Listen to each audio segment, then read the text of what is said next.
નમસ્કાર, આપની સાથે હું છું પાયલ અને આમ આદમી પાર્ટીની અત્યારની સ્થિતિ એવી થઈ ગઈ છે કે એક સાંધો તેર તૂટો.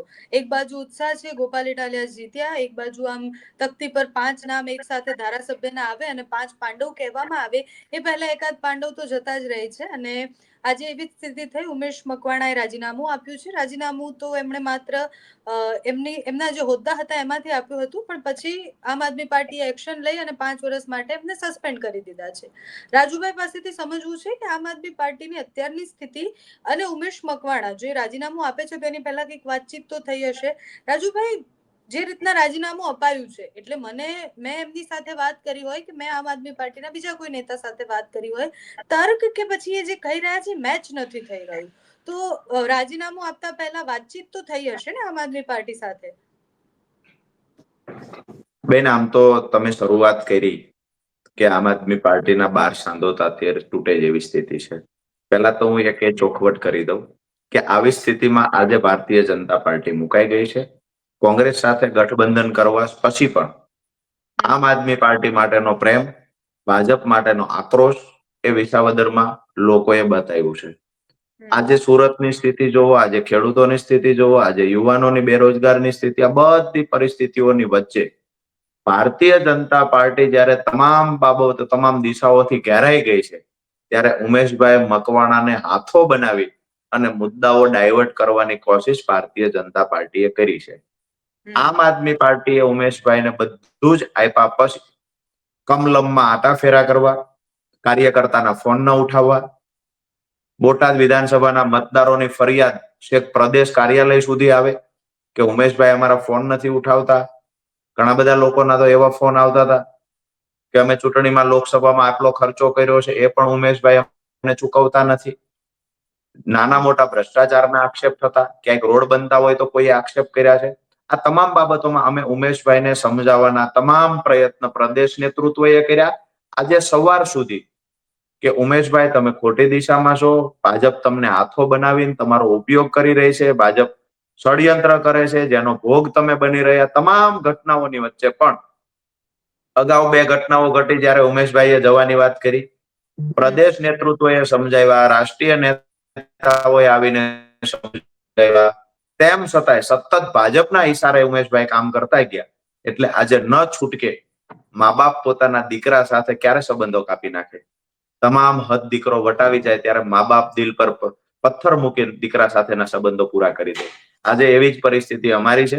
ગમે તે હાલતમાં દરેક પ્રશ્નોનું સમાધાન હોય, પણ જ્યારે મતદારો સાથે ગદ્દારી થાય, મતદારોના ફોન નહીં ઉઠાવવા, કાર્યકર્તાના ફોન નહીં ઉઠાવવા, બોટાદ વિધાનસભાની ફરિયાદો છે ત્યાં સુધી આવે, પ્રદેશ કાર્યાલય સુધી, લોકોએ મત ઉમેશભાઈને જોઈને નથી આપ્યો, લોકોએ ઝાડુને મત આપ્યો છે. તો આમ આદમી પાર્ટીના નેતા તરીકે અમારા પ્રદેશ પ્રમુખની પણ જવાબદારી બને કે લોકોની ફરિયાદો હોય તો ઉમેશભાઈને ટકોર કરે. આ બધું કરવા છતાં જ્યારે ઉમેશભાઈ નથી જ માન્યા અને માત્ર ભાજપનો હાથો બનીને કામ કરતા, આજની પ્રેસ કોન્ફરન્સ શેના માટે હતી? ઉમેશભાઈએ રાજીનામું નથી આપ્યું, એને ધારાસભ્ય પદે રહેવું છે. આમ આદમી પાર્ટીએ મેન્ડેટ આપી, ઉમેશભાઈને લડાવ્યા, લોકોએ મત આપ્યા, બોટાદની જનતાના આભારી છે. તો બોટાદની જનતાના મતથી ચૂંટાણા, બોટાદની જનતા સાથે દ્રોહ કરવો છે, આમ આદમી પાર્ટી સાથે કરવો છે, પણ રાજીનામું નથી આપવું.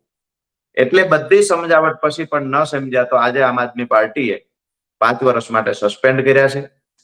ઉમેશભાઈ માટે સમજવાના બધા સમયો જતા રહ્યા. ઉમેશભાઈને ખૂબ પ્રયત્ન પછી પણ ન સમજ્યા અને આજે ભાજપના કહેવાથી આમ આદમી પાર્ટી પર ખોટા ગંદા આક્ષેપો ઉમેશભાઈએ કર્યા. સીધી વાત એ છે, ઓબીસી ચહેરાની વાત હું પ્રેસ સાંભળતો એમાં ઓબીસી ચહેરાની વાત કરી.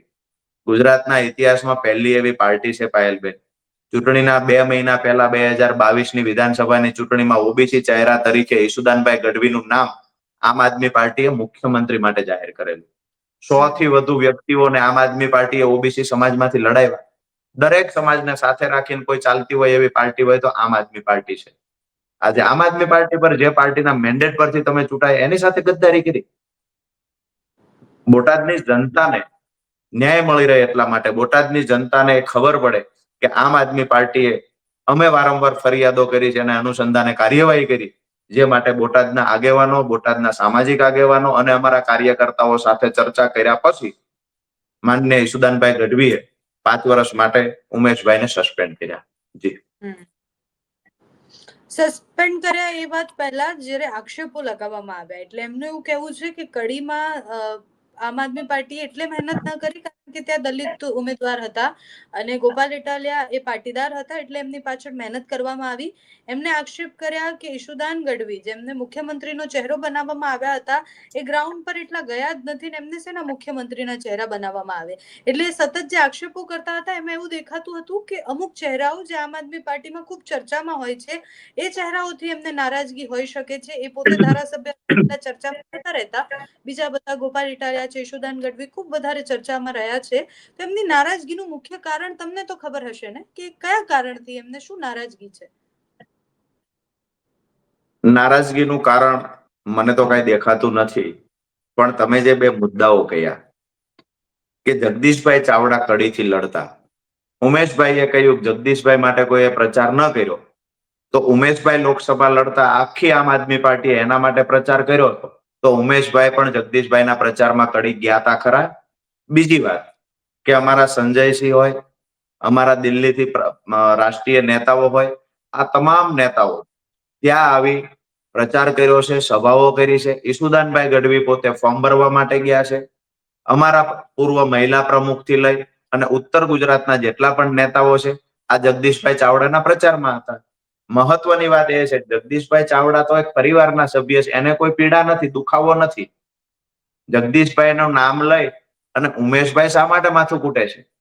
નંબર 2 કે ઈશુદાનભાઈની વાત કરી કે સીએમ ફેસ, તો કોને ઉમેશભાઈને સીએમ ફેસ તરીકે જાહેર કરવા જોઈએ? જે પાર્ટી સાથે ગદ્દારી કરે, જે કમલમનો હાથો બનીને કામ કરે, જે ભાજપના નેતાના ઈશારે નાચે, એવા માણસને અમારે સીએમ ફેસ જાહેર કરવો જોઈએ.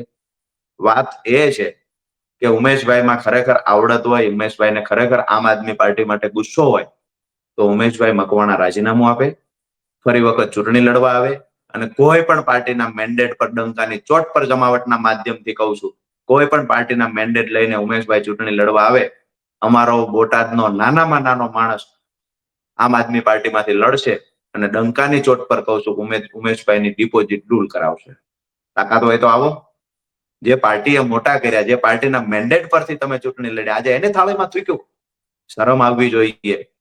ગદ્દારોના લિસ્ટમાં નામ લખાવતા પહેલા મારો મિત્ર છે ઉમેશભાઈ, આજે હું શર્મિંદા છું મારા મિત્રએ ગદ્દારોના લિસ્ટમાં નામ લખાયું. મારા મિત્રએ બોટાદની જનતા સાથે ગદ્દારી કરી છે. બોટાદના મતદારોનો જે આક્રોશ હતો, અમે હંમેશા કહેતા કે ઉમેશભાઈને સમજાવશું.